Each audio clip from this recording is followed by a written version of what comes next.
बार बार दिन ये आए, बार बार दिल ये गाए, तुम जियो हजारों साल, ये मेरी है आरज़ू।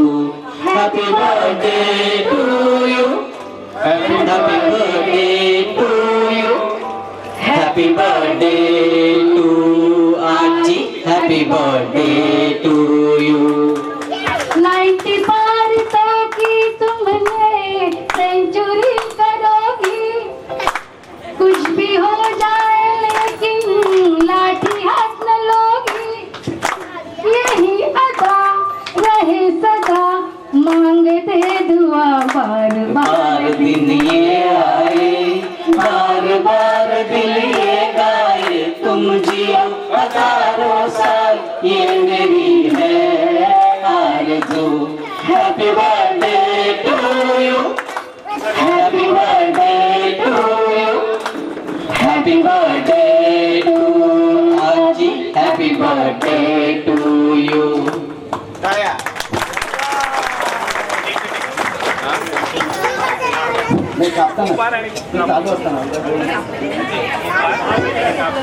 हॅलो, 90 वर्षांच्या आजींचा आपण वाढदिवस साजरा करतो. केक कापायचा कार्यक्रम आता होईल, पण आजीने सुद्धा तुम्हाला मला काहीतरी सांगितलेलं आहे. आतापर्यंत जी मुलं आहेत त्यांची मुलं आहेत, त्या मुलांना आजीने काहीतरी उपदेश केलाय. तो उपदेश सांगतायत कौतुक दळवी. बघूया कसं सांगतायत ते.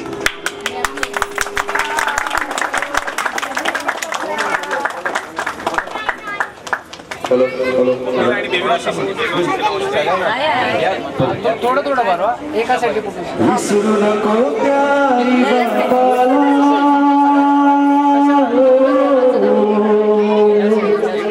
विसरू नको प्यारी बापाला, जिजून पेले काया काया, जिजून तुझ्या शिरावर धरली सुखाची छाया रे वेड्या.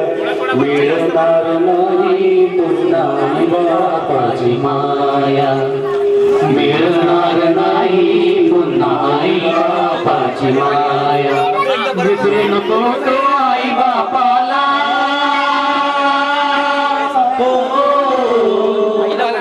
विसरू नको त्या आई बापाला, जिजली ध्याने काया काया, जिजून तुझ्या शिरावर धरली सुखाची छाया रे वेड्या.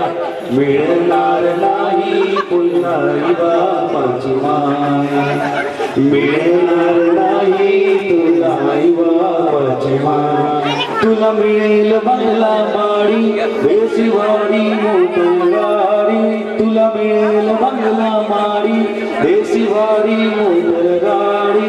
आई बाप मिळणार नाही, ही जाऊन राहू दे थोडी. आई बाप मिळणार नाही, ही जाण राहू दे थोडी. अरे म्हातारपणी त्या आई बापाला, हो अरे म्हातारपणी त्या आई बापाला, म्हातारपणी त्या आई बापाला लावशील भीक मागाया. काया जिजून तुझ्या शिरावर धरली सुखाची छाया वेड्या. मिळणार नाही तुला आई बापाची माया, मिळणार नाही पुन्हा आई बापाची माया.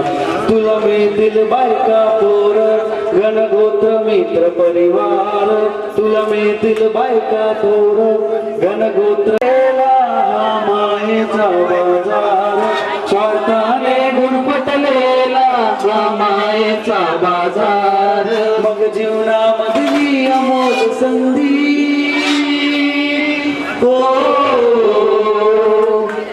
जीवनामधली अमोल संधी नको घालवूस वाया. काया जिजवून तुझ्या शिरावर धरली सुखाची छाया वेड्या. मिळणार नाही तुला आई बापाची माया, मिळणार नाही तुला आई बापाची माया. विसरू नको त्या आई बापाला,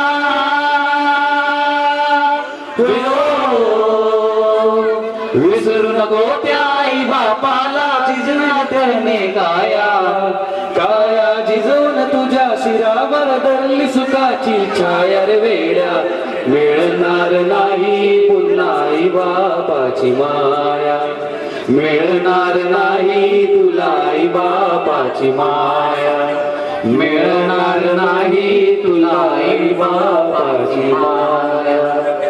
90 वर्षाच्या आजीने हा मंत्र दिलेला आहे आपल्या सर्वांना. खरं तर आई वडिलांची आपण सर्वजण काळजी घेत राहूया. तशीच त्यांची एक भाची इथे आलेली आहे, त्यांच्या मावशी लागतात, सुलोचना देसाई. मला वाटतं त्यांना काहीतरी 2 शब्द त्यांच्याबद्दल बोलायचे. जयश्री मावशी, मी माझ्या आई आणि मावशी भायखळा स्टेशन समोर उतरलं की समोर लाल विटाची चाळ, त्याच्यातली कोपऱ्यातली खोली. जाता येता लहानपणापासून आता मी झाले 65 वर्षाची, पण अजूनही त्या रस्त्याने गेले की नजर त्या कोपऱ्यावर जाते, तिथे माझी मावशी, तिथे त्याच्या पुढे गेले की माझं घर. मे महिन्याची सुट्टी असो, दिवाळीची सुट्टी असो, बेबी कुठे बेबी, कुठलीही सुट्टी असो, बेबी आणि मी आम्ही एका वयाच्या. अगदी 9-10 वर्षापासून ते थेट माझं लग्न, माझी मुलं झाली, मला नातवंड झाली, तिला मुलं झाली, तिला नातवंड झाली, पण एक बंध होतं ते फक्त जयश्री मावशीचं. कुठेही मी तुम्हाला खरं ते सांगते, आज 25 वर्ष मी शिवसेना या पक्षाचं काम करते, शाखा प्रमुख, उपविभाग प्रमुख, विभाग प्रमुख. ह्या गोंधळामध्ये मी काल भाषणामध्ये बोलले, पण बाळासाहेबांची जयंती होती ती की मी सगळं माझे नातलग सोडले, सगळं सोडलं, दुनिया सोडली, माझं घर सोडलं, माझं अस्तित्व मी सोडलं पक्षासाठी. पण मला तुम्हाला कोणाला भेटता येत नाही हे दुःख आहे. संघटना करताना मी नाती विसरले काय, आणि अशातच पुन्हा मला बेबीचा कॉन्टॅक्ट झाला. मी ह्या विभागाचे विभाग प्रमुख झाले. मी सगळ्यांना ओळखते, विमलचा मुलगा, कमळाताईची मुलं, बेबी कुठे आहे, कुठल्या बिल्डिंग मध्ये राहत आहेत, रिडेव्हलप झालं काय झालं, आणि मी माझ्या मावशीला शोधत त्या दिवशी गेले. सगळा कार्यक्रम सोडलं आणि मावशीकडे शोधत मावशीला गेले, मावशीला पाहिलं. पुन्हा आणखी कॉन्टॅक्ट झाला बेबीचा, माझा, बेबीच्या मिस्टरांचा. आणि कुठेतरी आतमध्ये जी 3-4 वर्षापासून माझ्या वयाच्या, माझ्या आईसारखी, माझी म्हणतात ना माय मरो मावशी जगो, पण माझी जयश्री मावशी, तिची प्रतिमा, तिचं सुंदर रूप. आता 90ला आले तरी तिचा चेहरा बघा, तिच्या चेहऱ्याचं तेज बघा, तिचे डोळे बघा, तिचं बोलणं बघा, एखाद्या लक्ष्मीचं साक्षात रूप माझ्या जयश्री मावशीच्या रूपाने माझ्या मनात आहे. आणि म्हणूनच मी बोलते, माझी मावशी, आम्ही मरो पण मावशी जगो. मावशी खूप खूप शुभेच्छा वाढदिवसाच्या. त्यात मराठी माणसांचे तुमच्या मागे आशीर्वाद आहेत. मला वाटतं की पुढच्या वेळेला तुम्हाला त्याचा रिझल्ट मिळेल आणि अशाच परत तुम्ही आमच्या कार्यक्रमात याल आणि त्यावेळेस छातीठोकपणे सांगा की तुमच्यामुळे मी आज इथे आहे. असो, खरं तर अजून कुणाला काही जर त्यांच्याबद्दल मत व्यक्त करायचं असेल तर आपल्याकडे 5-1 मिनिटं आहेत. आपण टायमात आहोत, दिलेल्या वेळेत कार्यक्रम संपवणार आहोत. जर कुणाला काही त्यांच्याबद्दल मत व्यक्त करायचं असतील, भावना व्यक्त करायच्या असतील तर 1-5 मिनिटं तुमच्यासाठी आम्ही दिलेली आहे. असं कोण असेल तर स्वतःहून या. जोडपं असतील, मुलगा, आई वडील, सून, अशी 4 असतील, किती 5 असतील, त्यांनी एका फॅमिलीने इथे यायचं आहे आणि आजींचा आशीर्वाद घ्यायचा आहे. थांबा, सुलोचना काही अजून वेळ आहे, ही सगळ्यांना माहिती सांगतोय. आणि ते झाल्यानंतर तुम्हाला जाताना जेवण करा, जाताना फोटो घ्यायला विसरू नका. या अशा फ्रेममध्ये दिलेला फोटो जाईल तुम्हाला आणि तो फोटो घेऊन आपण जायचा आहे. पण त्याच्यापुढे एक छोटासा धांगडधिंगाणा आम्ही घातलाय. जर कोणाला आजींना भेटायचं असेल किंवा तो धांगडधिंगाणा संपल्यानंतर, म्हणजे मालवणी भाषेत बोलायचं तर धुमशान, ते पण आमच्या तृप्ती वहिनीनेच केलेलं आहे. चांगल्या याच्यावर आहे, तुम्हाला आवडेल, मी नाव सांगत नाही, त्यांनी सुरू करावं. आणि मग ते संपल्यानंतर आपण जेवण घ्यायचं आहे. जेवण ज्यांना घ्यायचं आहे त्यांनी जेवण घ्या, ज्यांना आजींना भेटायचं आहे त्यांनी आजींना भेटा, आशीर्वाद घ्या आणि आपला नंतर कार्यक्रम संपेल. आपण वेळेत आहोत. तुम्ही सर्वांनी सहकार्य दिल्याबद्दल वेळेत. जेवल्यानंतर भेटलं तरी चालेल, जेवल्यानंतर भेटलात तरी चालेल, हो, पण भेटायचं नक्की. आणि एक विशेष सूचना, मगाशी सांगितल्याप्रमाणे कुठलीही वस्तू आणू नये. आणली असेल तर पर्समध्ये ठेवा. पुष्पगुच्छही आणू नये, कारण एकाकडून घेतला तर दुसऱ्याकडून घ्यावा लागेल, ही आमची अडचण तुम्हाला आम्ही सांगितली आणि तसं आम्हाला करायचं नाही.